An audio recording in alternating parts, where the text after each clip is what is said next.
and we'll taste Stormlight appeal. So yeah, it'll be whatever time on Sunday for you guys, but I'm recording this like literally just like 10 minutes before midnight on a very late Saturday night, since I just recently got off work, and yeah, I look a little sweaty because I did like a lot of well, I did a lot of work at the very end, so I'm still a little recovered from that. But anyway, so yeah, I still have enough energy in me to do reaction today, and this is to not just one but two videos you guys have been wanting me to react to for a while, and same here. I actually want to do this like last week, but unfortunately I was kind of busy with our stuff and whatnot. But now get into these videos today, where today I react to the latest two After the Fact videos by Silver-Quill, specifically his After the Fact Magical Ethics and After the Fact Friendship Ahoy. So yeah, of course the Magical Ethics come out first, which I'm not entirely sure what it's gonna be about, maybe about the goods and bads in MLP or something like that, at least the thumbnail and whatnot. And of course with the Friendship Ahoy one, it's based off issues 13 and 14 of the MLP comics from IDW Comics, which I actually just recently read in preparation for this. They were actually in my I don't say I had the comics with me, but there is a specific YouTube channel out there that actually releases like all the pages for each of the comics out there, so I was able to read from the video from that. So yeah, I just got caught up with the two issues for Friendship Ahoy, and yeah, some pretty good. They're pretty good issues that obviously based on like the main six becoming pirates in that two-parter. So yeah, it's pretty cool. So we're interested to see that. But yeah, first we're gonna react to the Magical Ethics, since that's the first one of these two to come out. So without further ado, let's get started. But first, I see put the crumb here. Let's put in the trash there. Anyway, so let's get back to After the Fact Magical Ethics here, the updated version, since I saw released this original video, but then he updated somehow. So yeah, let's react to the updated version here. In 3, 2, 1, play. Twilight comes up with the potential solution of simply altering the bats' minds to make them not want to eat the apples. And to those of you who like to squawk about her subjugating free will, this was the closest thing to a light side decision you're ever going to get. You want to buy some death sticks? Oof. You don't want to sell me death sticks. I don't want to sell you death sticks. You want to go home and rethink your life. I want to go home and rethink my life. What?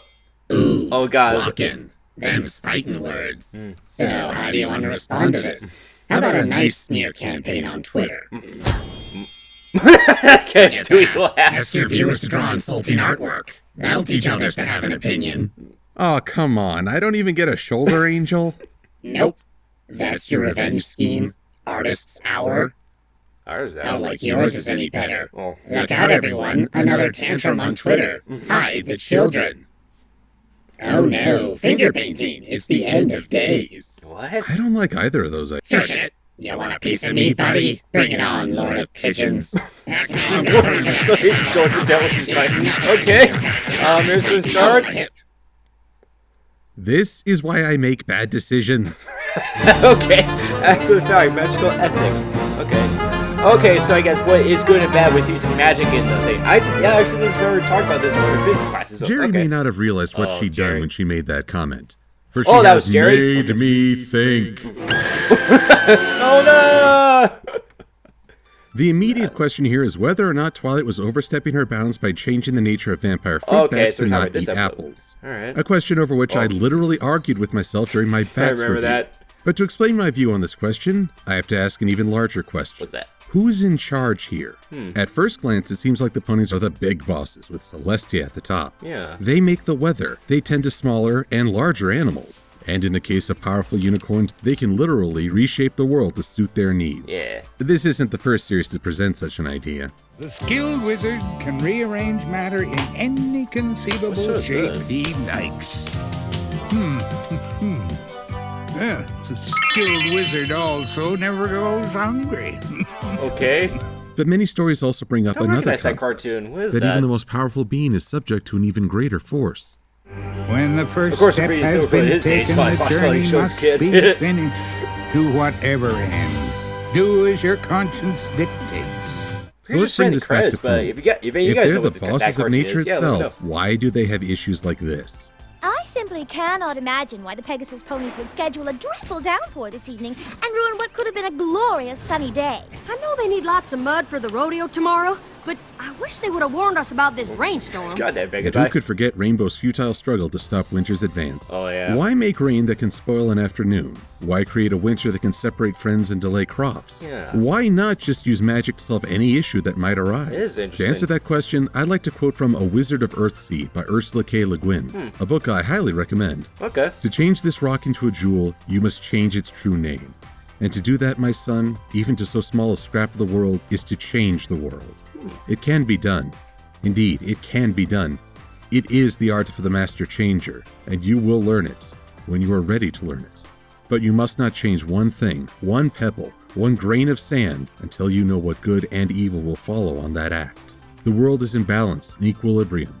A wizard's power of changing and of summoning can shake the balance of the world. Very true. It is dangerous, Movies, that TV power. shows. It is most perilous. It must follow knowledge and serve need. To light a candle is to cast a shadow. And with that quote in mind, let's think back on all the times Twilight spells have gone awry. Yeah, let's Changing seriously. Parasprite diets, making Smarty Pants more appealing, and altering the diet of vampire fruit bats. Yeah. Each time, these attempts only worsen Yeah, the we've seen situation. that a lot in this show. These aren't light side, dark side decisions. Twilight might claim she was doing this for the greater good. Oh, yeah. Really, she was acting in the moment without considering what nice this change reference could mean. And I'm sorry to say that Twilight hasn't really internalized this lesson yet, so I expect her to make the same mistakes again. Yeah. But let's look at those moments where Twilight's magic has triumphed. Yeah. With the Ursa Minor, she had done her homework and understood that this was an angry infant. So rather than force, she applied calming tactics to gently return it home. She cautioned Rarity several times about the delicate nature of her wings, though in this case Rarity didn't respect that warning. Yeah. Twilight did alter the main six to aid the Breezies, but for the purpose of getting them home using the usual means. She was working with the natural flow rather than trying to dictate terms. And the spell was only temporary rather than trying to change their true selves. So what can we take from this collection of events? Including Luna's fall from grace by refusing to lower the moon, or Rainbow's attempts to block winter. That ponies aren't as much the bosses of this world as they might appear. That while they're the stewards of the weather and the land, they're still subject to nature's laws. Even the most powerful of ponies acts to fulfill a need rather than their own plan. And while the villains are very overt in their need to assert their will over the world, that's a temptation even our heroines struggle with. And this is a theme across many forms of fantasy and sci-fi. If you wish to change the weather of the world, you should find yourself another wizard. To sum it up, with great power comes yada yada. But how does this apply to real life? Well, how many times have we taken what seemed like a quick and easy fix only to have things get worse? How many times might we say, if only I'd thought ahead? All these scenarios and lessons in caution. Across different mediums and stories, there is one message: to learn and to see the situation beyond immediate need or desire. But we're not done yet. Yeah, I don't have After a lot all, of there those are 2 points to Jerry's mention. The first being that Twilight has the right to change the vampire fruit bats, and the other was that Twilight's action is the exact same as that scene from Attack of the Clones. And again, I disagree. Let's take a look at that scene. You don't want to sell me death sticks. I don't want to sell you death sticks. You want to go home and rethink your life. I want to go home. That was and like the rethink my funniest life. scene in the movie. Note Obi-Wan's word choice. You want to go home and rethink your life. You want to go home and rethink your life. Okay. Rethink your life. Not stop being a drug dealer. Yeah. Go home and rethink your life. Knowing how the expanded universe works, I expect to see a story around that choice. Get on it, Timothy Zahn. The key word here is choice. Obi-Wan pushed that guy towards a decision, but he didn't make the decision. You don't want to sell me death sticks? I don't want to sell you death sticks. You want to become an internet reviewer? No thanks, I'd rather get a real job. I'm never going to start channeljedi.com. I actually admire that bit of writing. Certainly a lot better than what followed. Can you help save my wife? Maybe. Could you kill some kids for me? Could I? Jesus But here's Christ! the Well, I think MLP has done a good job of displaying the theme that no one can That was dictate great. terms to the world. The freedom to choose is less represented. It seems so clean-cut at first. I saw the elements of harmony change her back to good. Nightmare Moon, without question, was a threat because she tried to force eternal night and all the damage that would come with it. Every plant and tree will die. Owls will deafen us with incessant hooting. The town's sundial will be useless. The horror! The horror! And I know fans have dozens of ideas on how the elements affected this change, but here's the thing. As far as the show seems to go, it's just zap her good. And it wouldn't be a big deal if not for what followed. Equestria seems to have very different views on privacy. You have one princess who can monitor your dreams, another that can influence your emotions. And if you follow the comics, then there's a spell that can allow you entrance into another's mind. Plus, there's that pesky reform spell. I've railed against the idea of a reform spell already, though I don't know what it really means. If it were like Obi-Wan's mind trick and opened the door for reformation, that would be a lot better than just forcibly reforming someone. Because if you do that, how is it any different from Starlight Glimmer? This is a perfectly normal part of the equalization process. But you may ask Silver, you ideological idiopser, what's your beef with Cadence's love spell? I've heard many fans speculate that Cadence isn't forcing love, but rather bringing it to the surface or reinforcing the feeling. Just did that thing. Tempted though I am, I will not ask what that thing was. Here's my real issue, folks. There is no choice in this matter. Cadence didn't approve of two ponies having an argument, and without asking permission, decided to change them. The method isn't my concern. She made the change, then strut off. Like a boss. And one could argue it's for the greater good. But that argument rings hollow. I'm old-fashioned. I want to have the freedom to feel bad, because at least I know that feeling is my own and I can deal with it. And when it comes to personal interaction, going for the hasty resolution doesn't remove the underlying issue. If anything, that's the same short-sightedness that I was talking about with nature. But we're supposed to view it as justified or awesome because a heroine is performing the act. Talking about all this, I suddenly realize how much I appreciate all of Pinkie Pie's efforts. While she has a history of pushing too hard for the happy resolution, I don't think she'd want a spell that could just make ponies happy. Pinkie strives for a change from within, and seasons 4 and 5 have shown the level of effort she puts into each attempt. That's why I really And while like she Pinkie. still needs to learn to accept that some will choose not to be happy, she's at least going about it in the right way. I hope you'll get the chance to tackle this issue someday, Twilight, hopefully. that you can learn when it's right to not cast a spell. Twilight?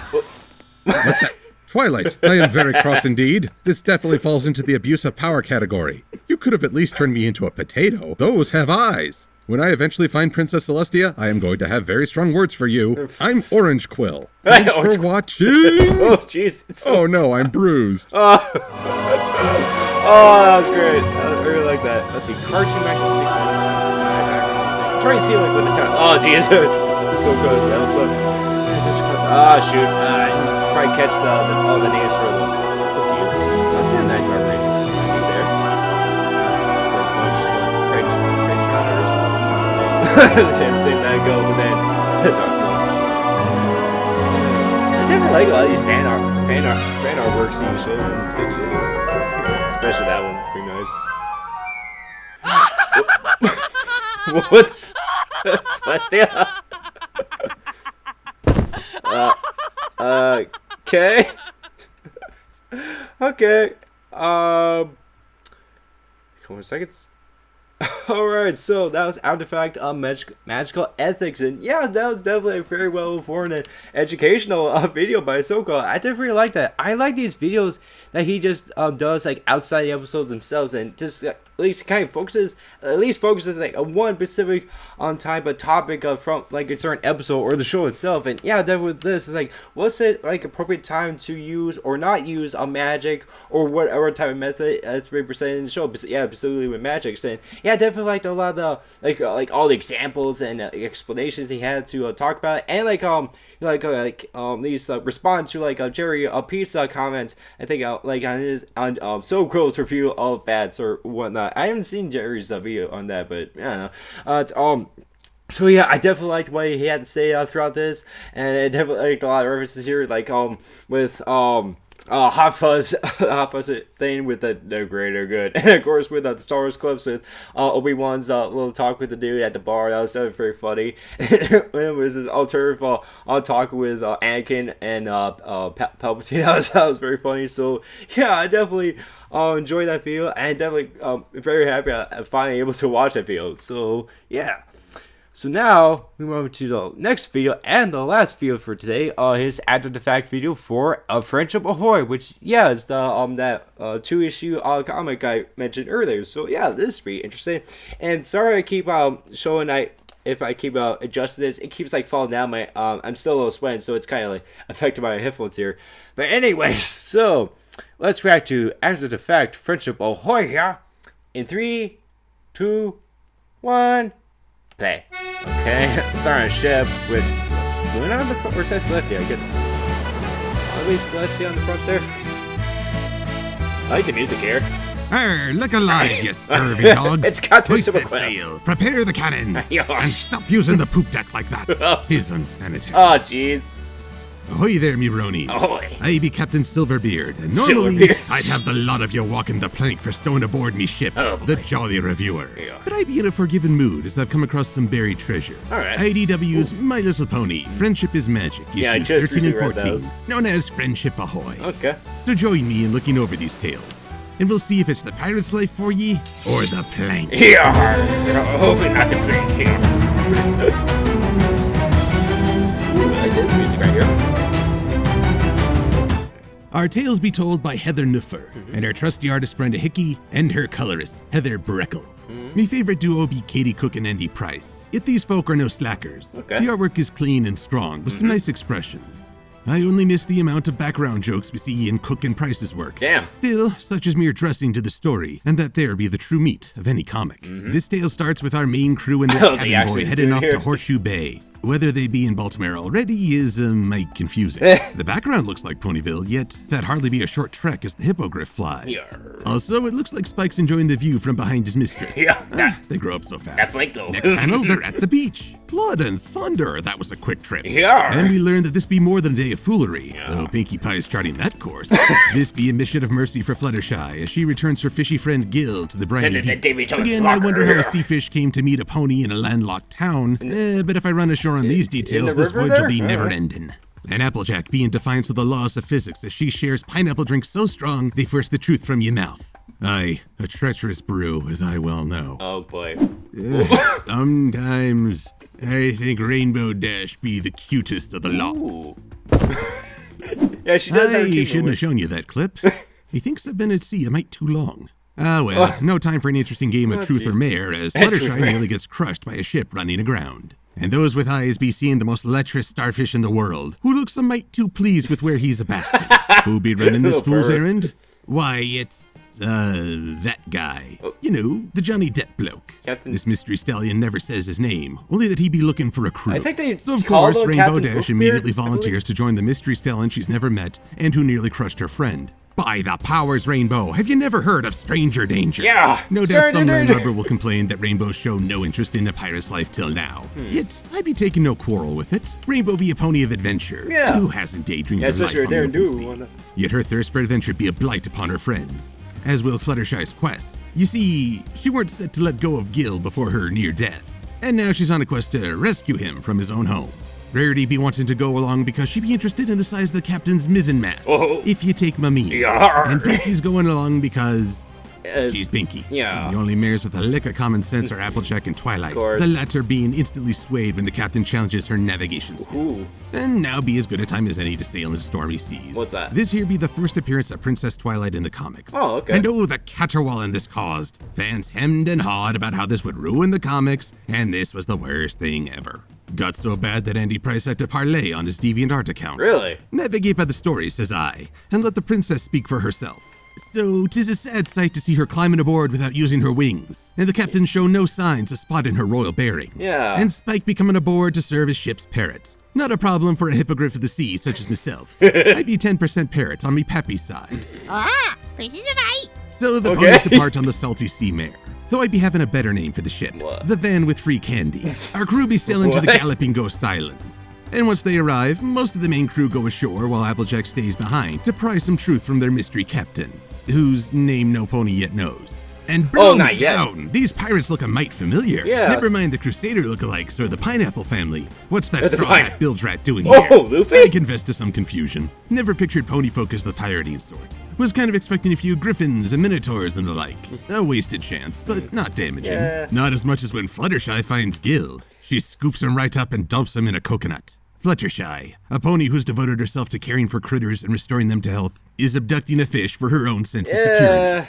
Slander! No, wait, it'd be in print. Libel! Yeah, Like the libel. sea's Yarr. Applejack, who'll be trying to coax some truth using that pineapple drink. Clever lass, that Applejack. But the captain be holding his secrets close, as the bottles he keeps throwing overboard are love letters to the sea, and there be dire consequences for not finding a stolen map. Naturally, Applejack be a mite upset that the scallywags holding the map are the very sort Twilight and the others be seeking. Yeah. But the captain says they'll be fine so long as they don't pick a fight. So, guess what Rainbow Dash They been pick up a to? fight. Lass must have a death wish as she picks a fight. And I sum up this squabble with one word. hijinks. It'd be a lighthearted battle. Even with cutlasses flying, there'd be no blood or injury. Yeah. You don't expect Pinkie Pie to be causing ponies undue harm, do ye? But things take a turn as Rainbow and Pinkie let slip that there be a pony princess present. Okay. And the pirates are suddenly seeing a princess's ransom.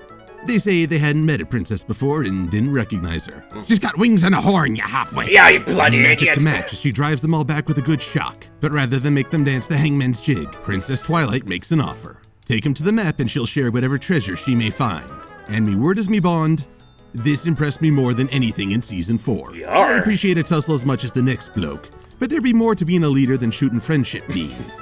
With minimal force, Twilight gets these builds dressed to see it'd be better to side with her, earning her a fresh crew and information in the process. That was pretty cool. This was more than just a brawl.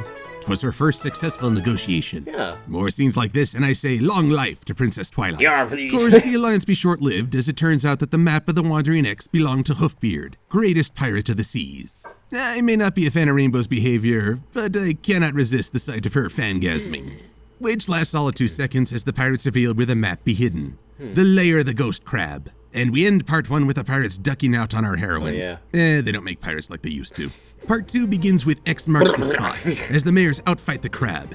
I don't see what the problem is, just go down to the store and order some cream, and the less said on that, the better. Okay. Rainbow finds That's not that kind of crab. because of too many energy drinks. I'd be finding that anything but interesting. And with Pinkie's bond with the crab folk, they quickly deal with the beast a mite more gently than they did those pirates. Yeah. And Twilight learns their captain be having some cabin fever, as his letters to the sea are mostly threats. Then it's back to the van with free candy, as Captain Hoofbeard sets a course to find his precious jewel. For Rainbow, it'd be the start of a grand adventure, involving several days adrift in the blistering heat. This be the only time Rainbow seems to realize that life ain't always like adventures. A real pirate's life was anything but glamorous. Savvy?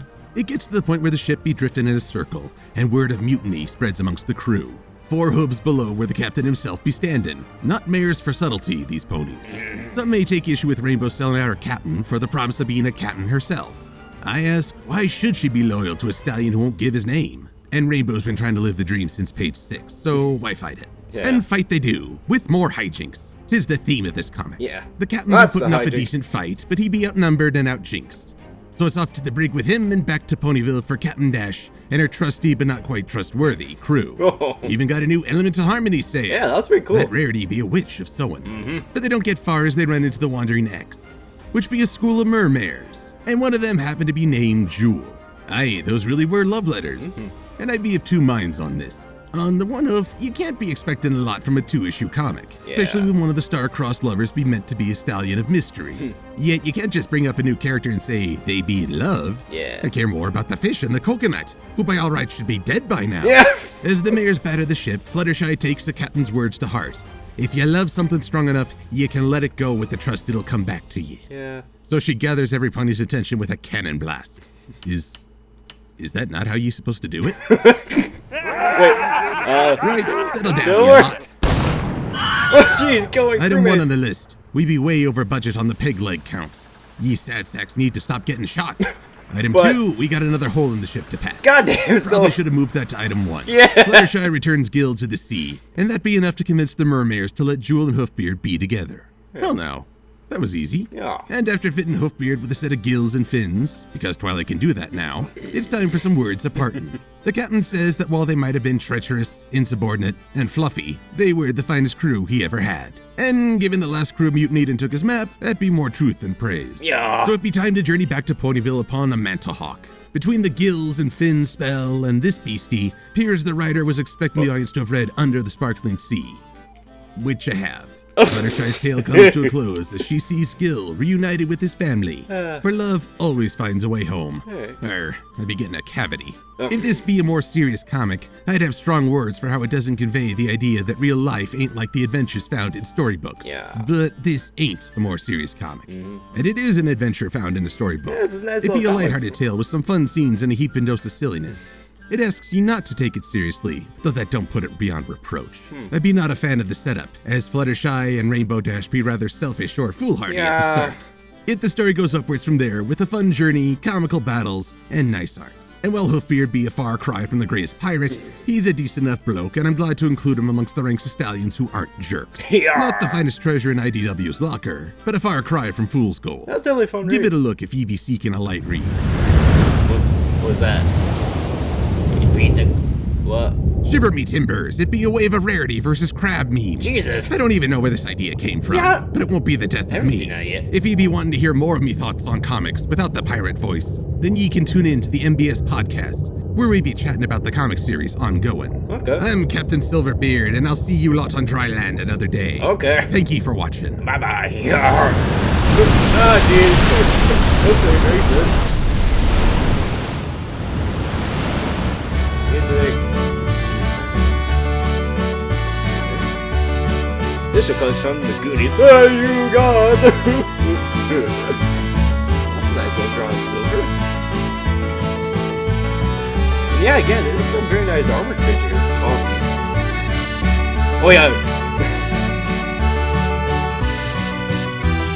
Continuity. Nice line there. Let's see. Guessing that's the last. Yeah, probably last one. Yeah, same for his Patreon. Alright, so that one was the After Effect Friendship Ahoy, and yeah, I definitely had a lot of fun watching that, especially when you do my car accent or whatever. But yeah, I definitely had fun with that one too.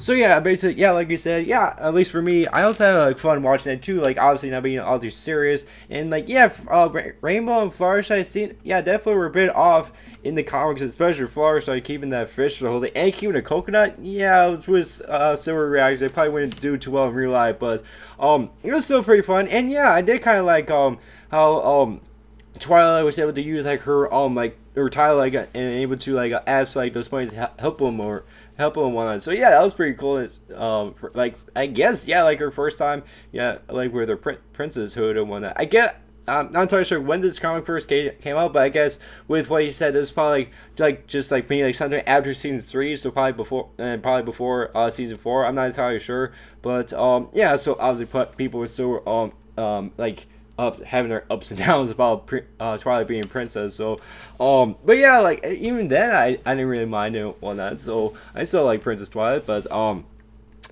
so yeah, overall this After Effect video was always very fun. I definitely liked him being Captain Silverbeard and him doing his little pirate accent throughout the whole video was a little entertaining. Of course, yeah, everything had said throughout this video is very nice to hear on that. So yeah, guys, I definitely had fun reacting to this and on his magical ethics videos. So yeah, if you guys haven't checked out these videos on your own or any other videos that Silverquill's done for his other After Effect videos, I highly recommend that. So he's definitely very entertaining as he was in these 2 videos today. And yeah, guys, whenever he makes his next After Effect video, I'll definitely react to that.